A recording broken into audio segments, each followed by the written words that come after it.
It is wonderful to welcome James O'Reilly. He serves as the Philos Catholic Associate for the Philos Project, and he's also the co-host of the project's associated podcast, Beyond Rome. James, how you doing? Doing well, Chuang. Glad to be here. Thanks for having me on. All right, thanks for coming. And of course, I also intend to have your co-host and the director of the Philos Project, Simone Ruscala or That's Riscala right. to Rizkala, yeah, the podcast, but unfortunately, her schedule couldn't afford it. But I wish her the best, and I hope, yeah, you send her my regards. of course. Yeah. So, first, tell me about the Philos project. How did you become involved in it? Yeah, well, I'll start with Philos itself. They're a nonprofit organization with the mission of promoting positive Christian engagement in the Near East, and that's very broad. So that kind of breaks down into a lot of different programs that they have. All of it geared towards that mission, of course. But I'm on the Catholic team, which entails, promoting that positive engagement from the Catholic lens through the Catholic landscape, all that as well. And a lot of the programs include trips, of course, when things are a little less volatile in the region. Since October 7th, things have slowed down naturally. It's just harder to find people who'd actually want to be there.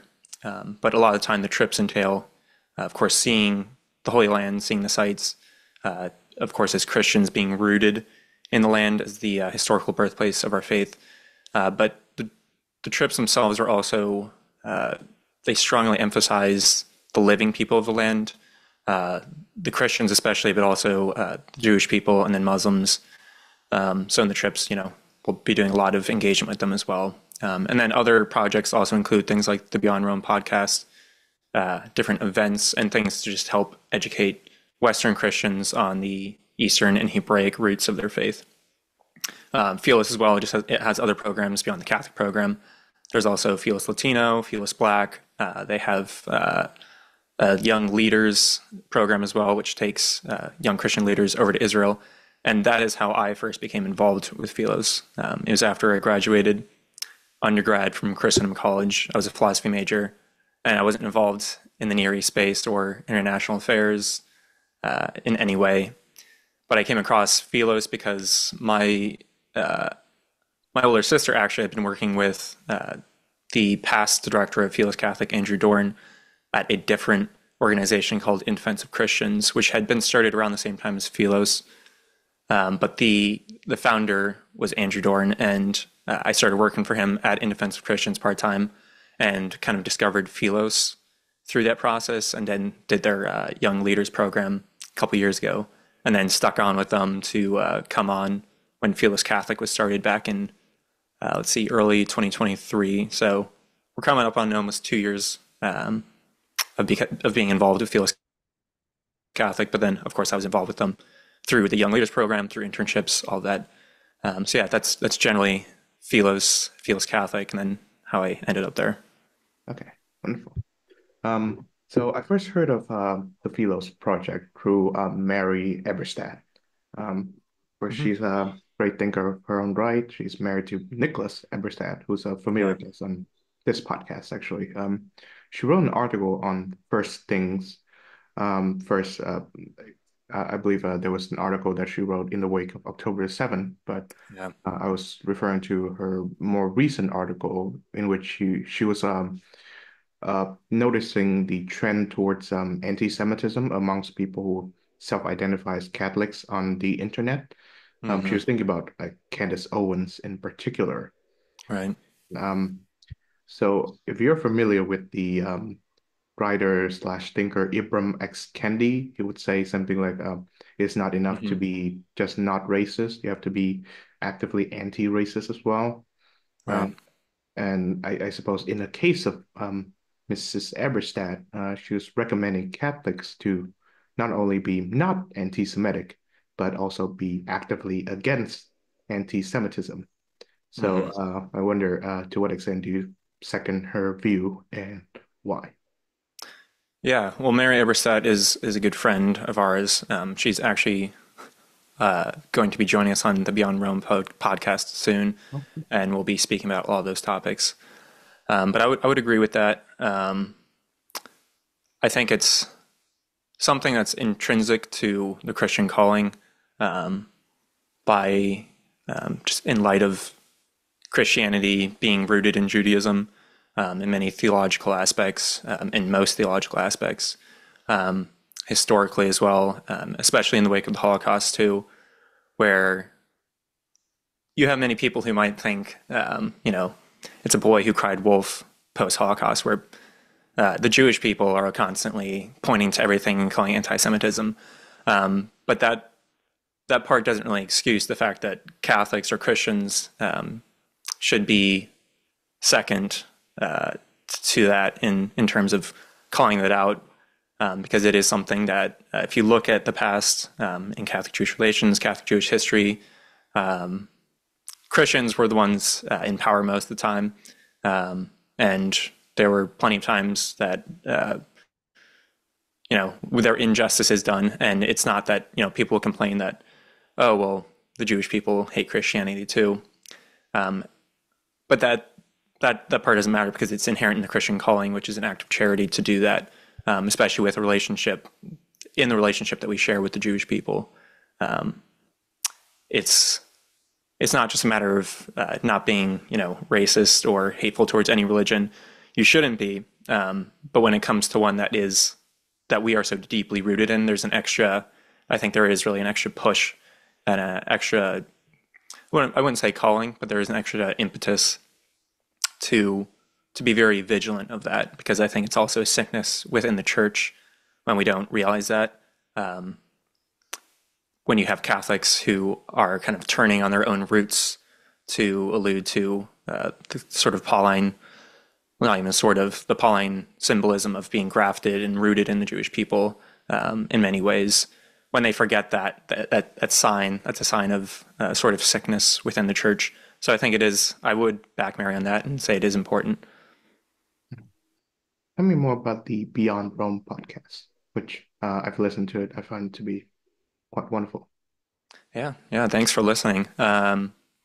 We started that just this year, back in the spring, and a lot of that was something we wanted to do since starting Philos Catholic. But I think in the wake of October 7th and not really having the ability to go on trips to the Holy Land, which was a big part of what we did at the time, before October 7th, there was this big turn towards media, and okay, we can't really be on the ground in Israel doing these trips. How do we still engage in a way to help Western Christians? So there was this big push towards media, and a part of that was Beyond Rome. And a lot of Beyond Rome is same as the Philos Catholic Mission, but a way of doing it where it's just more accessible for people. You don't have to, go on this programming or go on this big special trip to the Holy Land, although I'm sure most people would love to do that. But it's just a more accessible way to educate people and help them engage with a side of their faith that I think is lacking in many ways. Because many people might study the Old Testament and they get it. They've read about the Jewish people and the Exodus and all of that, and then there's Christianity and it's the fulfillment of it, and it's true. Like, we believe Christ is the fulfillment of all of those things, but there is this sort of odd forgetfulness of just how integrated we are within this Hebraic perspective. And it's also an effort to what John Paul II calls breathing with both lungs, the Eastern and the Western lung.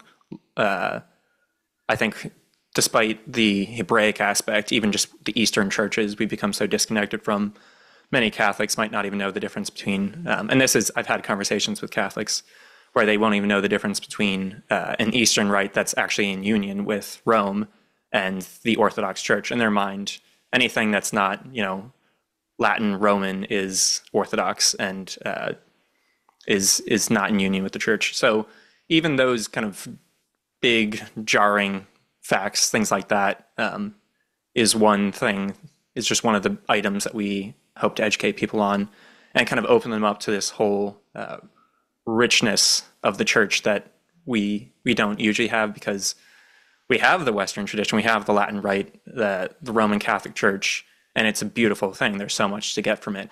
But there's also this, the 23 other churches in the East as well, which are deeply Hebraic in many ways in the way that they live out their faith in their liturgy, in their daily life.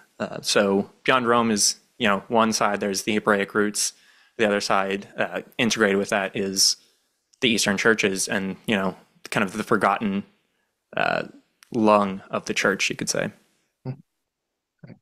So in this dialogue of ours, I like to focus more on how to better cultivate a Catholic Jewish relationship.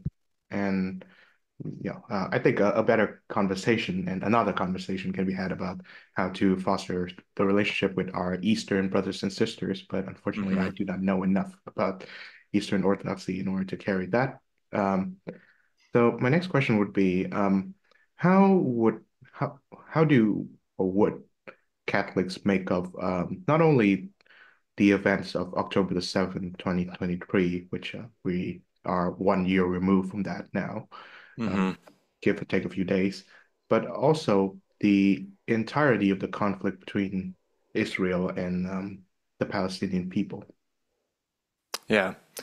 It's one of those subjects that even among people who aren't involved in politics, international affairs, who might not even be Middle Eastern, doesn't matter their level of engagement with the region. It's one of those discussions and those topics that immediately becomes fraught. And this could even be among close friends that you have. I've had plenty of conversations where it immediately becomes tense, and that part has always been assigned to me. That even if people aren't engaged in the space, it shows just how important it is if people who aren't actually engaged with it still feel so strongly about it. So as Catholics, of course, we're always praying for peace and how that's brought about. But what happened on October 7th was simply just an act of terrorism from Hamas. And people can say, they can have all the preconditions where people might say, oh, well, Israel is a occupying apartheid state. Therefore, and they might not directly say this, but they kind of imply that what Hamas did was justified in some way because of the grievances that they had suffered under Israel. And I think that's just completely wrong for Catholics to take that approach. You can still weigh both sides and see what's been done, but on one side you have in their charter you have Hamas, who was elected by the Palestinian people. You have them in their charter stating that they have it as a principle of their existence to destroy Israel and the Jewish people from the Near East, from the just the Levant region, and then of course that ties into their hatred not just of the Jewish people but of the West and America. They call Israel is a little Satan, America is the big Satan. So it's not just even a local grievance that they have with their neighbor. There's this whole ideology behind it as well. Israel, on the other hand, they might have imperfect policies. They might not be promoting them or enacting them in ways that people feel comfortable with. Yes, innocent people are dying, and that is terrible. But at the highest level, you still have them defending that there's a right to self-defense against a terrorist group that lives right on their front door, and in a way lives kind of among them too, because you have many Palestinians who actually work in Israel, things like that as well. I'm not saying I'm not equating Palestinians with Hamas, but it's so hard to separate because you still have plenty of Palestinians who might not be Hamas but have a grievance against Israel, and they're very frustrated with the situation as well. But all in all, it doesn't justify a sort of moral equivalency between Israel and Hamas. Both sides are imperfect. That's human life. You're not going to point to any state and find something not to criticize, and you should be free to criticize Israeli policies. But on one side, you have a bloodthirsty terrorist organization that is not really on America's side, on Israel's side, and then on the other, Israel is defending itself and in many ways is an ally to the United States and has been for a long time. And a lot of the reasons for people not agreeing with that is based on conspiratorial evidence, stories, things like that. And that's just, again, speaking from my own experience, people I've spoken with, there's this strange, almost preconditioning, again, just to disagree and dislike Israel. Because, again, you're dealing with, the whole oppressor situation as well, where you have Israel as the stronger of the two, has more power, has support, and then you have Hamas and the Palestinian people who play the victim card. And there are victims there. I'm not pushing it all under the rug, but that victimhood isn't a virtue to justify what happened. So that's a long way of saying it. But yeah, it all comes down to if you have to choose a side, you better not be choosing a terrorist organization. Yes. I suppose for the time being, I would leave the geopolitical matters and how to bring peace between the two peoples to uh, those responsible for it.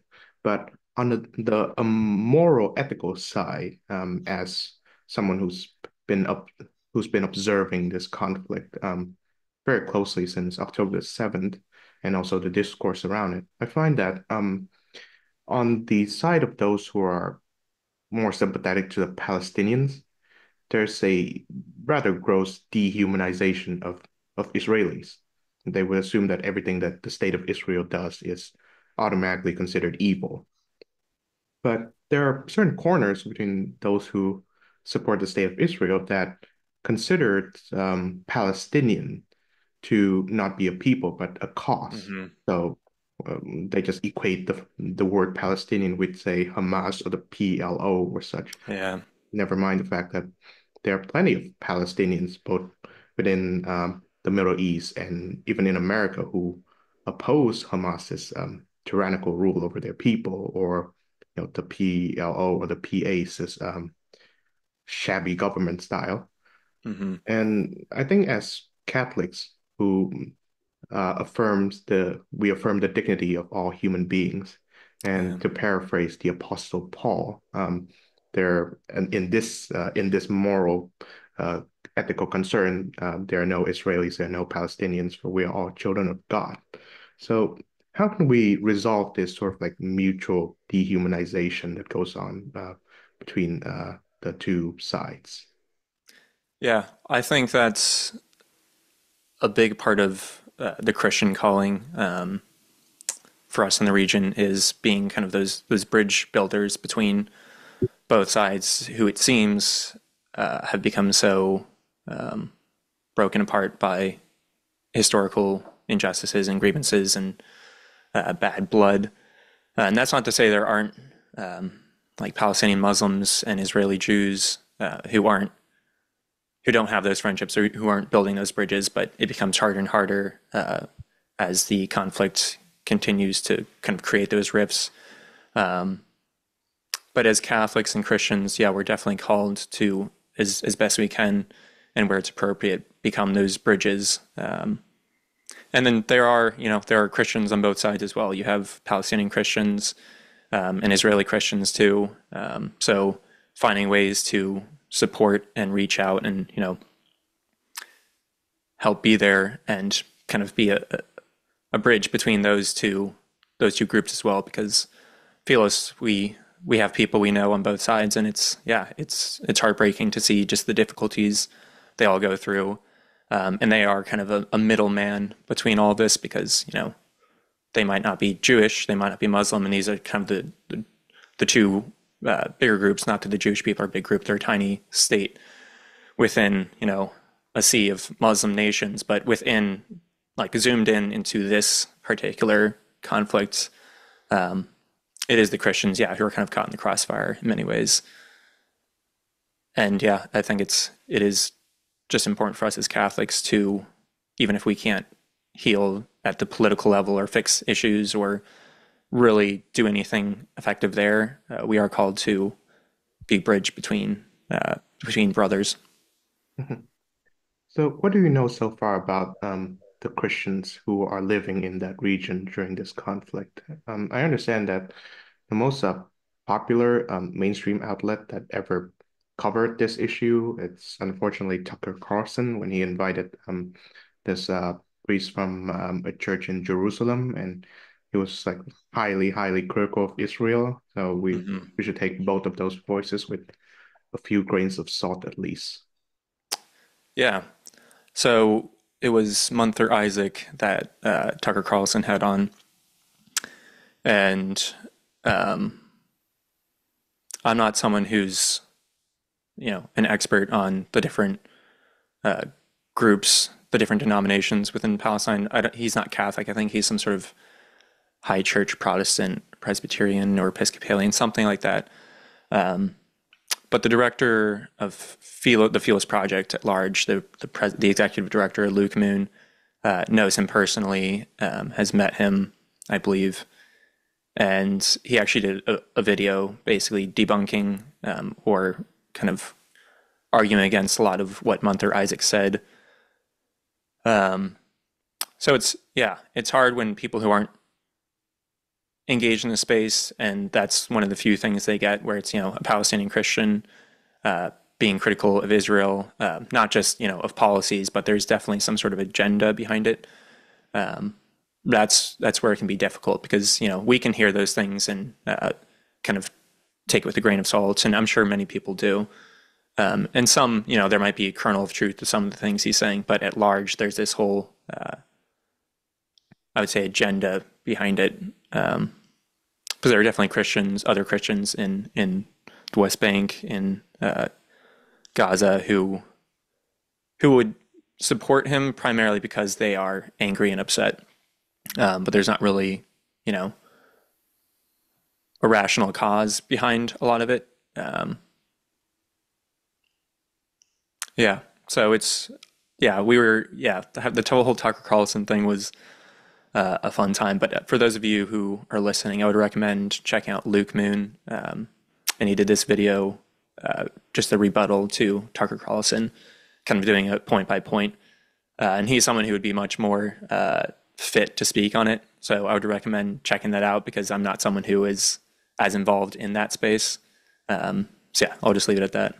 Okay. All good. So Pope Pius XI was quoted as saying, spiritually, we are all Semites. Um, what do you think of that? I agree with it. Um, Again, I earlier on I spoke about us being deeply rooted in many ways in Judaism, and he said that in an audience. I think it was 1939, and they were immigrants or refugees. I believe they were Jewish refugees at a papal audience, and it wasn't really this big document he wrote or anything, but it came out of this sense of anguish at what he was seeing going on in in the start of World War II with all the anti-Semitism that was going around, and I think he was seeing these refugees that he kind of just exclaimed, spiritually we are all Semites, and that's just a smaller part of a larger quote. But yeah, I think it was emphasizing that through Christ, we don't naturally, we aren't, the organic or the biological heirs of Abraham, of the Semitic people, whatever it might be. But through Christ, we do become adopted by God through the Jewish people, through Christ, and what He did for us. So yes, spiritually, uh, we have this Jewish spirit, this Hebraic spirit, and it's through Christ that we who aren't Jewish are able to be, grafted into the promises that God had planned for all of eternity since the fall. So, when I first became a Catholic, which was 2 years ago, Hmm. it always puzzled me to see that there's a long and tragic and brutal history of anti-Semitism directed by Christians against the the Jewish population. And I thought, why is it possible when when Christians worship Jesus and they honor the apostles and Mary, etc., who are all Jewish? That is until I found out about the early church heresy known as Marcionism. For those who Hmm. do not know it, um, I believe Marcion is the man who uh, came up with that sort of doctrine, and he believed in the dichotomy of the Old Testament God versus the New Testament God. So Hmm. he believed that the Old Testament God was an evil God, and the New Testament God uh, was a good God, maybe. So, Right. so the New Testament God is more worthy of worship, and the Old Testament God is basically the devil. So Hmm. much of Christian-based anti-Semitism is an offshoot of this Marcionite heresy. So Right. the God that the Jews worship, that is an evil God. And so by rejecting Marcionism, the early church, the Catholic Church, affirmed this Jewish roots Right. of our faith. So how can we as Christians learn about the Jewish people and Jewish thought?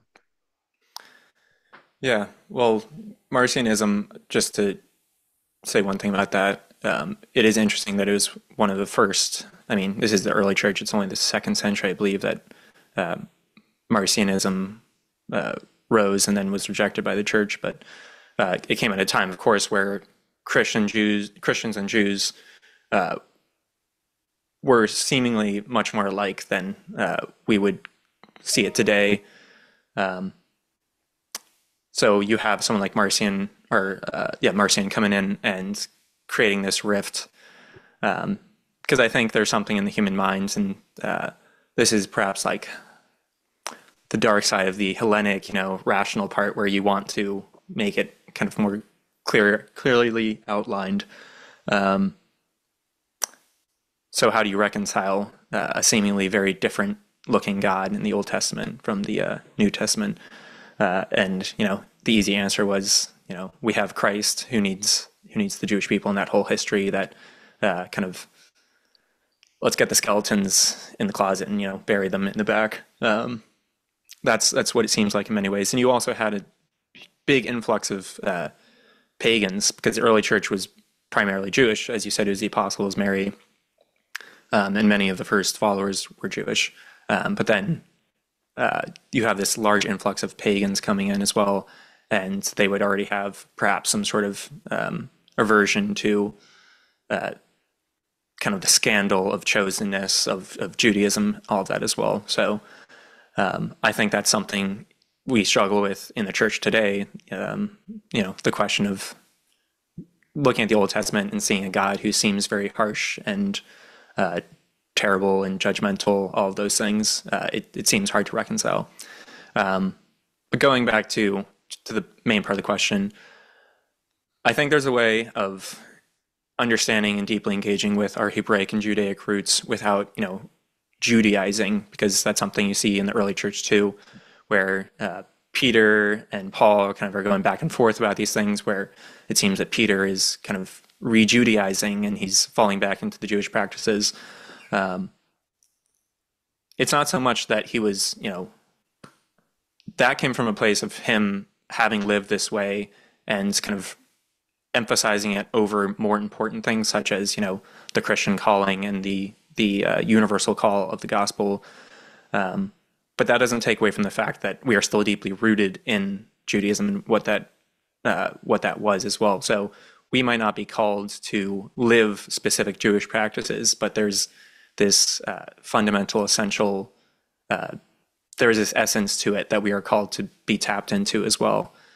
So even when we are studying the Old Testament, studying things like the temple, everything we have in terms of sacraments, the church, traditional churches are structured after the temple in Jerusalem, things like that.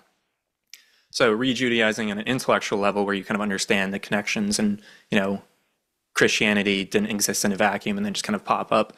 It's a development, this fulfillment of these beautiful practices that the Jewish people had been practicing for centuries and millennia, really. So on an intellectual level, it's understanding that, but then the spiritual level, which is, we read the Psalms, same way the Jewish people did, connecting on a scriptural basis, on a spiritual basis with that. You have the prophets in the Old Testaments constantly calling the people of Israel to return to God. And that conversion of heart that they call for is the same thing that we're called to do even today. And we have a perfect example of that now through Christ to do that. But again, it doesn't exist in a vacuum.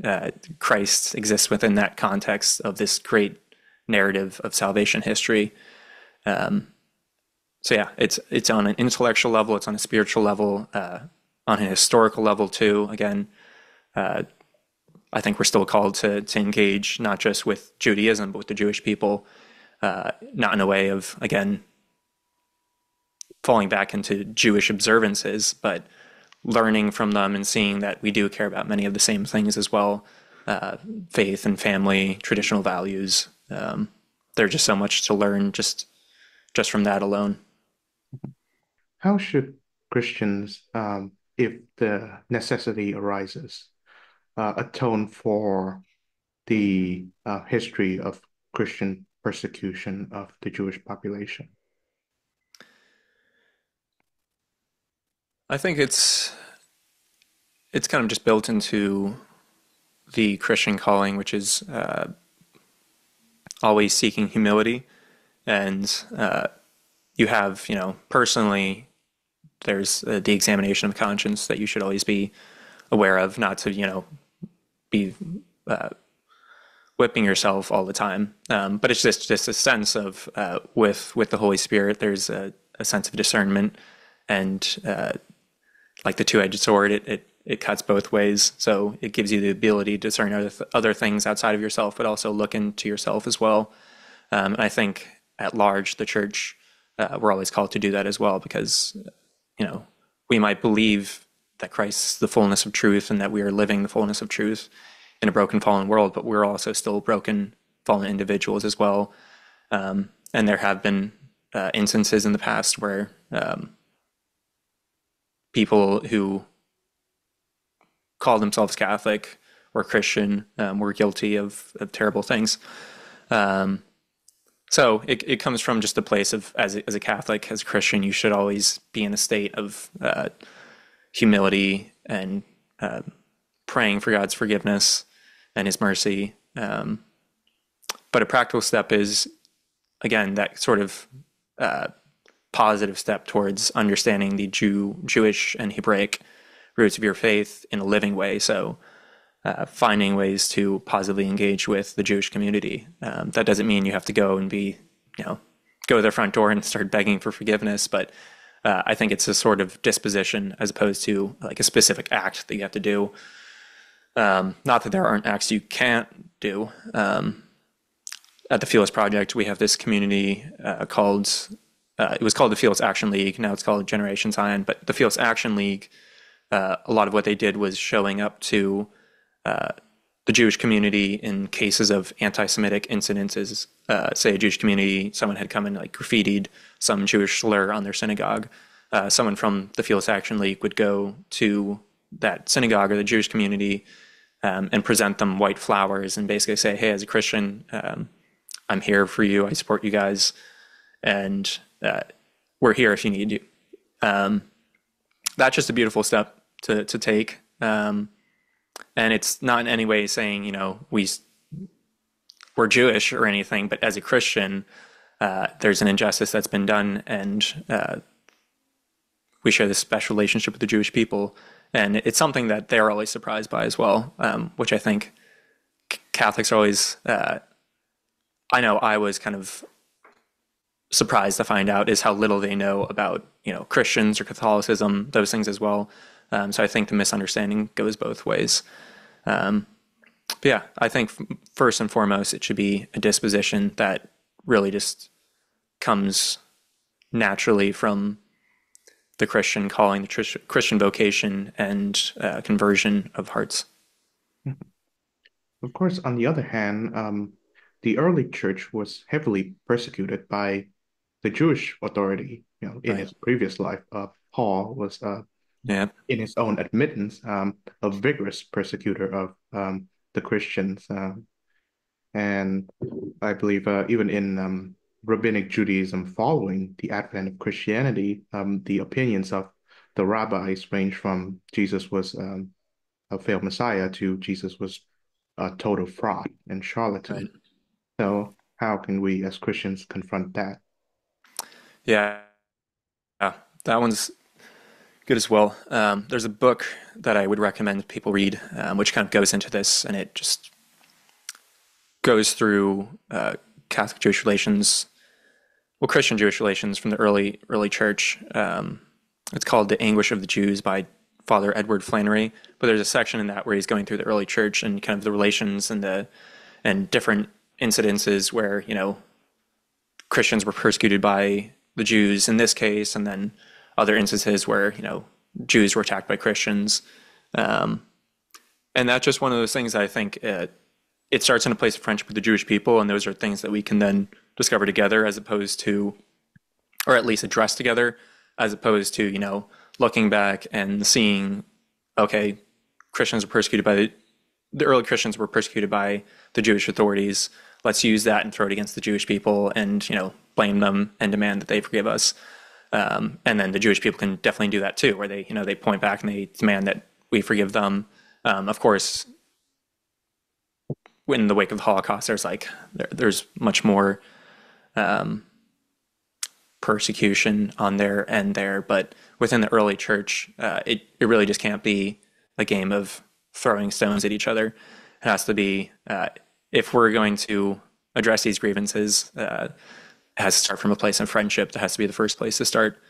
Um, and until then, there's no point in going through and trying to figure out all the different cases where we hurt them and they hurt us. Uh, it's just not going to be fruitful in any way.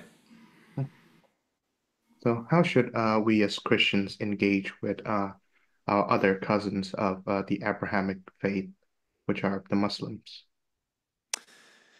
Yeah, I think in many ways it's also part of the Christian calling. We wouldn't have the same rootedness, that special relationship we have with the Jewish people, but we do, of course, share many things. Respect for family values, and they take their faith very seriously in a way that I think traditional Catholics can deeply appreciate. Um, so starting from those places, I don't have as many Muslim friends that I'm as close with, but um, I've had a lot of conversations, just at a deli or a pizzeria where the guy serving me pizza was Jewish, and I remember having a conversation with one guy. It was like 11 o'clock at night, and they were closing down, but we were just talking for a long time. Um, and it was those kind of engagements that were good for learning just how people on the ground. So you can go and read about Islam and all the different variations of it. But I'm the type of person that just enjoys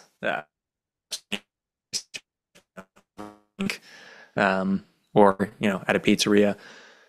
But I think again it starts from a place of friendship with them as well.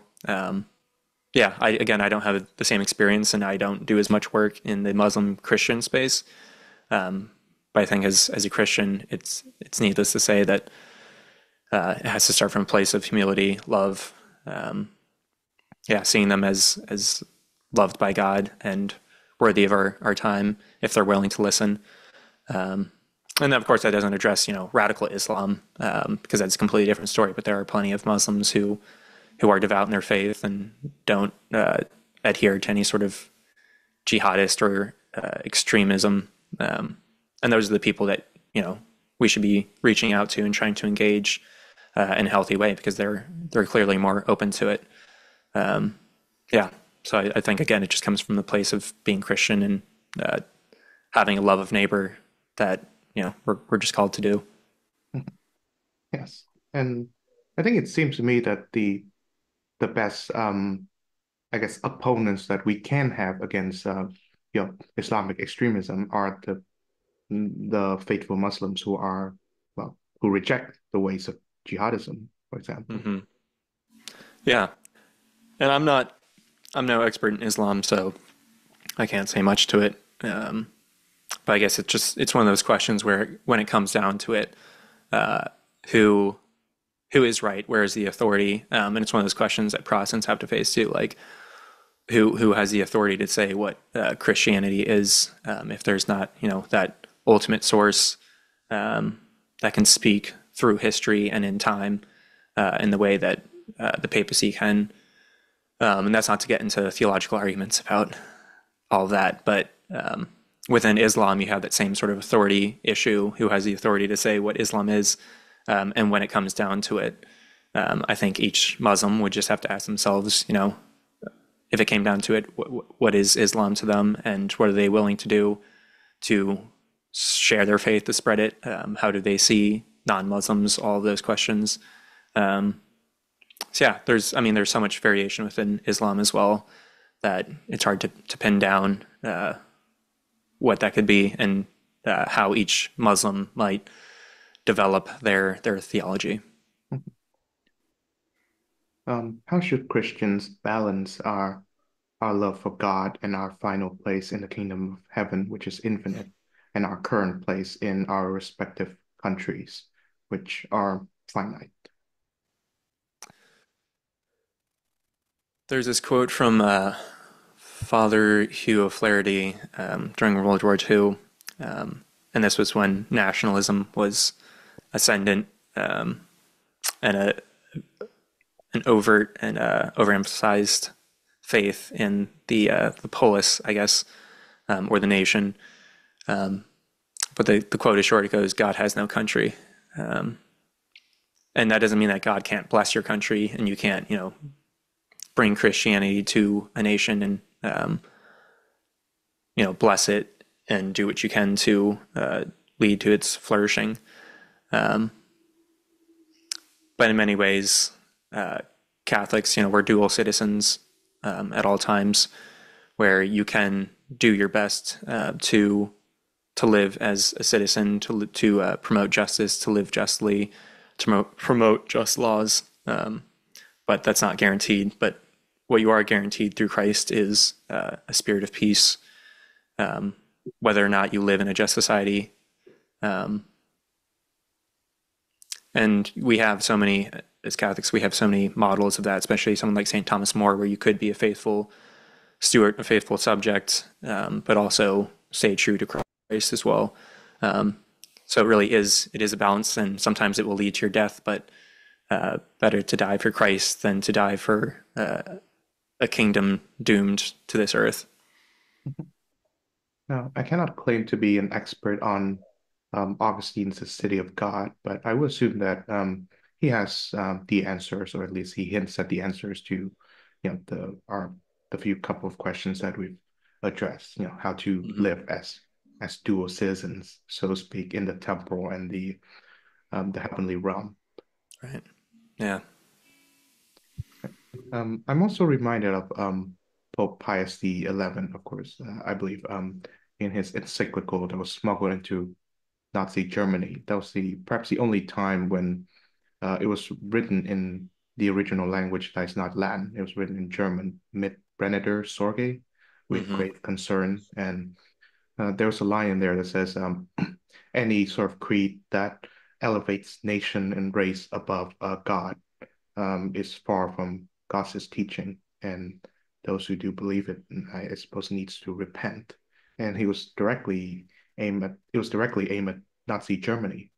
Hmm. And we know now that there were plenty of courageous men and women who stood up to Nazi rule, either Yeah. by sheltering Jews, against the Nuremberg laws, and or sacrificing themselves in the camps, as in the case of Father Maximilian Kolbe or Right. Dietrich Bonhoeffer. Hmm. But there were also those who professed themselves to be Christians, but they bent the knees towards Hitler, and that regime, the Third Reich. Um, Right. how are we as Christians? How can we as Christians reflect on this just terrible part of history? Well, I think, I mean, today you see a lot of stuff going on with Holocaust denial, and I'm sure you've seen some of the stuff where social media trends where people talk about Hitler wasn't as bad as you think.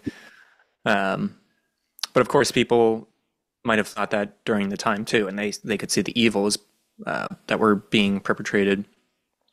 But I think we just don't talk about the fears that people had as well. That's not to justify people who bent the knee, but even in our own time, we're willing to burn incense to, uh, you know, idols or to certain people, or kind of give our loyalty to things out of fear of other things. We fear this, therefore we will give our support to this because they claim to have the ability or the solution to fighting off that fear that we've made or we've inflated. So in the case of Catholics in Germany, they had a crippled economy after World War One.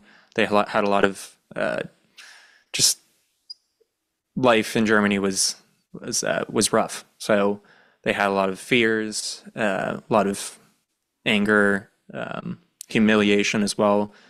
And then you had someone who came up and was promising these things, and for the most part was actually fulfilling them. So even if there were people with kind of begrudging uh, consciences, they were willing to kind of mute that for the sake of the success they might have seen from Nazi Germany. And they were starting early on in the war; they were having great success, and